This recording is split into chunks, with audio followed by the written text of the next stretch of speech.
حبيبي تحياتي. هسه شنو اليوم عندكم مشهد؟ اليوم والله ان شاء الله عندنا دراجات. هسه على قاعد اطلع المصورين يا اخي، لازم اصورك وتصورني. شنو احنا ان شاء الله نتمنى الموفقيه لعباس. عباس. اول ظهور له وطق، هو فعلا طق. عباس بطل. طلع دم. بطل عباس. عباس رقيه على السكين. وقال له لا هي طق هذا. انا اليوم اشتغلت مضمن مو ممثل. هاي سيستر. فاشن كراتشي يلا. جاي لابسك شانها كراتشي.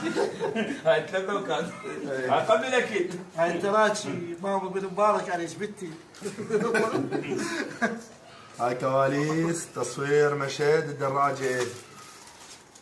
والله شوف، هي مو بس الدراجه، جاي يشتكون العالم من اهل التارجر. شو تقول يا حبي؟ يا ازهر.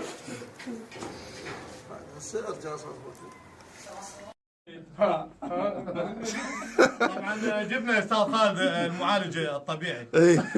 راح يسوي مساج لمحمد طبعا. تقدر تعتبره اخر ظهور اليوم لاستاذ محمد. استاذ محمد سلامات، شبيك؟ اخوي خالد ولدني بالمشهد. الدكتور يقول عندي اصابه بثلاث اطلاع من القفص الصدري. راح اخلي قفص مكيف.